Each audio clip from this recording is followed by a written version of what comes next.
Today I want to talk about something kind of near and dear to my heart.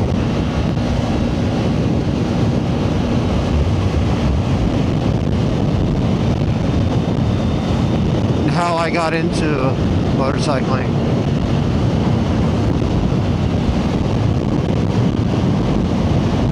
Or rather, how this two-wheeled conveyance changed my life.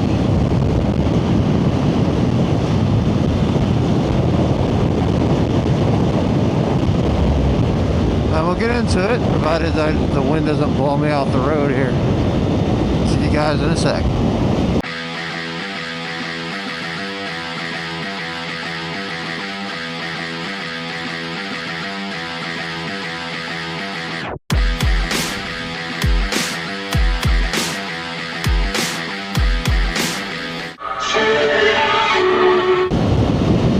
Alright, so what bit of mental derangement led me to think, riding around on two wheels and being completely exposed to the elements and other traffic was a great idea?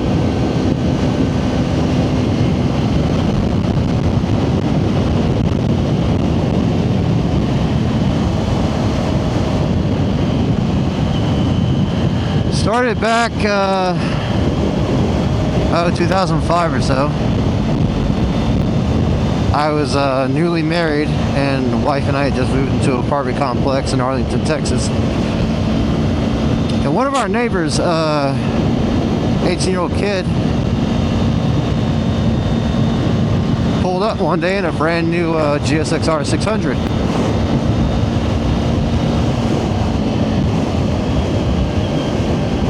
And I'd seen motorcycles before, and you know, the Harleys of the world never really did it for me.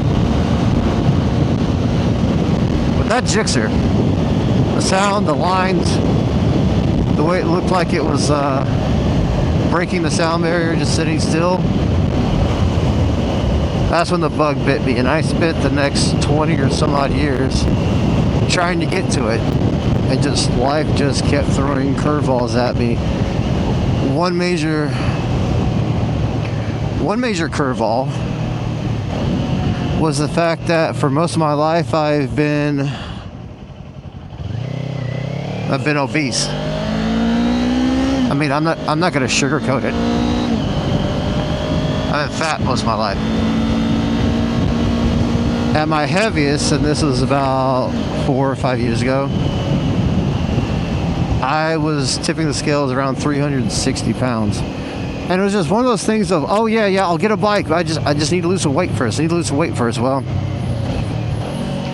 see, the bad thing about relying on motivation to enact life changes like that, motivation eventually wanes and fizzles out. But back 2021 or so, my refusal to admit my health problems caught up to me, and I had somewhat of a slight cardiac episode. I was helping my parents put up a new fence around their pool, and I started having chest pains, like bad chest pains. So went to the emergency room, all that. Ultimately, it was determined that it was heat exhaustion, but it was, let's see what this car is doing, but it was a wake-up call.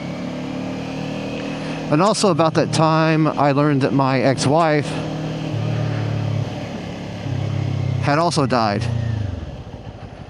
and it was, in her case, it was non-alcoholic liver disease. I'm not sure 100% on the specifics.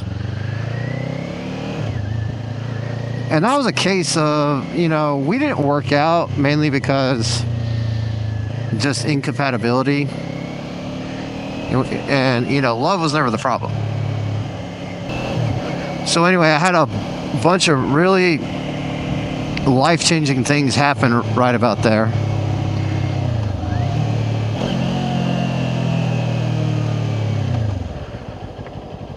And sometimes you just go through things like that, and it throws into stark relief the idea that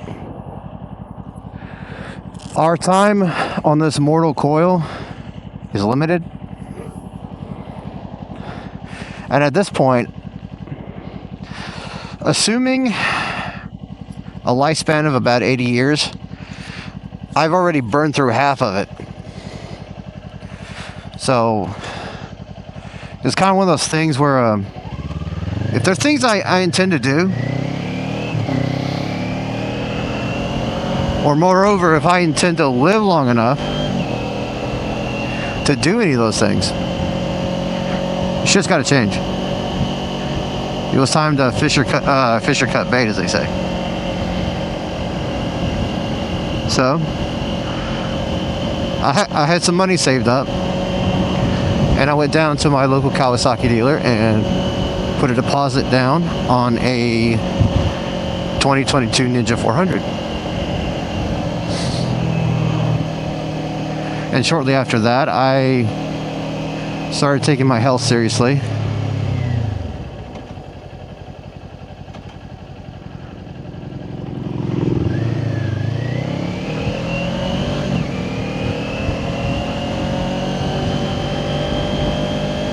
Started eating healthier, eating less. Got on a exercise regimen.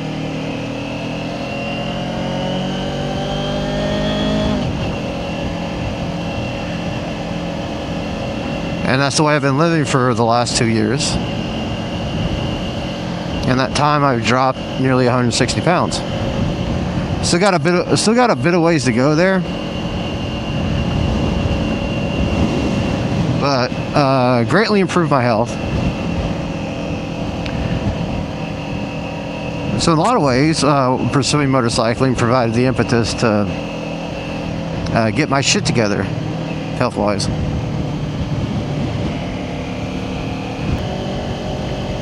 Another way it changed my life was I've always been someone who kind of prefers to stay in their own little comfort zone. Doesn't really like to take risks.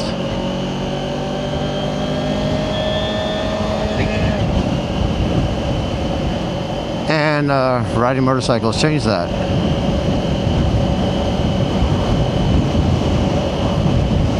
And now I kind of have the philosophy, mainly because I've seen the other side of it, that personal growth only comes from risk. It only comes from putting yourself out there and doing something outside of your norm and maybe a little dangerous. In a lot of ways, this YouTube thing is sort of an extension of that. 2 or 3 years ago, if you'd put the idea up to me about starting a YouTube channel, I would have told you you were insane. I always consider myself to be somewhat uninteresting. Don't really have a lot to say because you're around me and you're around me in real life, and I don't know you that well. I really don't talk that much. You're around me in real life and you don't know me, or I don't know you. I don't talk much. And so a lot of ways, riding a motorcycle sort of led me on this this path of self-improvement, self-discovery. And for that reason, I believe it's been a positive influence in my life. It's also been the avenue for me to get out and meet people. And I'm usually the sort of person that does not put myself in social situations. Mainly because I haven't had great success at that, really. But I've met some pretty cool people. I've made some new friends. And for someone that doesn't have many of those in any case, for me is definitely a positive.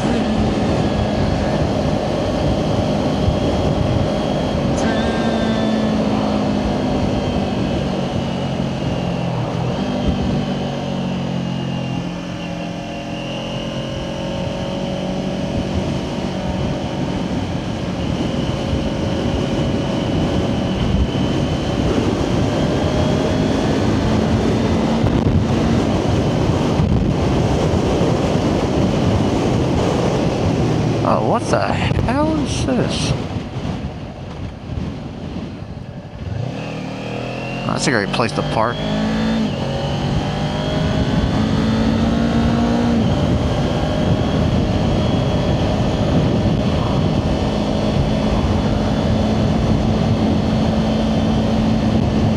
And I guess it's the fact that every time I get on this thing, at the back of my head is the thought that I could do everything right. I can be safe, I can be cautious, and something could still happen. I could get hurt. Or worse.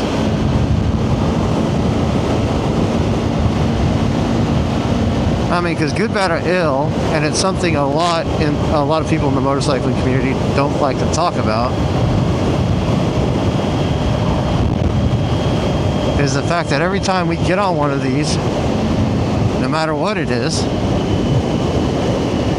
we're dancing with the reefer.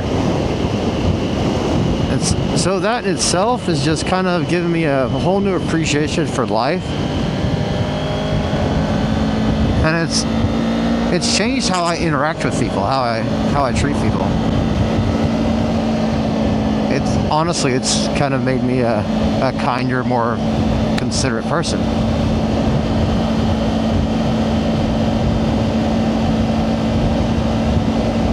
And I hope some of that comes through in my videos. And if you hear me harp on things like paying attention in traffic or wearing proper gear, I'm not being a judgmental asshole. It's coming from a place of concern, I hate to see anyone get hurt, but I'm particularly tired of hearing about more of my moto brothers and sisters going down. And yeah, I know it's a part of it, but the sad part is a lot of it is avoidable. So I figure if me harping on stuff like that saves one life, then I'll consider all this YouTube thing to be worth it. And like I said, riding is just giving me a whole new appreciation for life. It's made me more grateful for what I've got.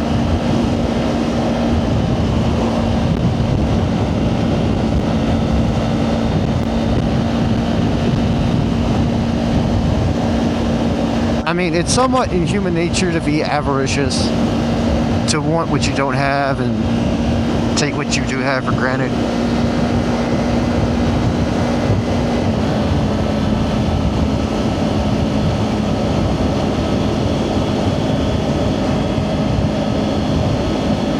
It's like a lot of people who get into this hobby and they buy a smaller, less powerful bike for their first bike, and they just can't wait to upgrade because they see what they have as being lesser than what they could have. And all I'm saying is just appreciate what you got, enjoy what you have. It's one of the main reasons I'm still in a Ninja 400 after 2 years is I really don't feel the need to upgrade. I mean, there are times that a bigger bike would be nice, definitely, but the little Ninjas serve me well so far.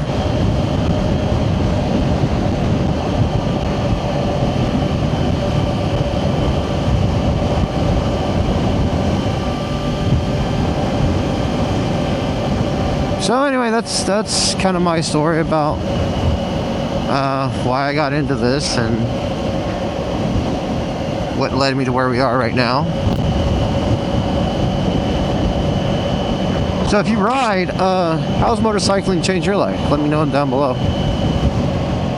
Or if you have yet to start riding, let me know what inspired you. What led to you wanting to jump on two wheels.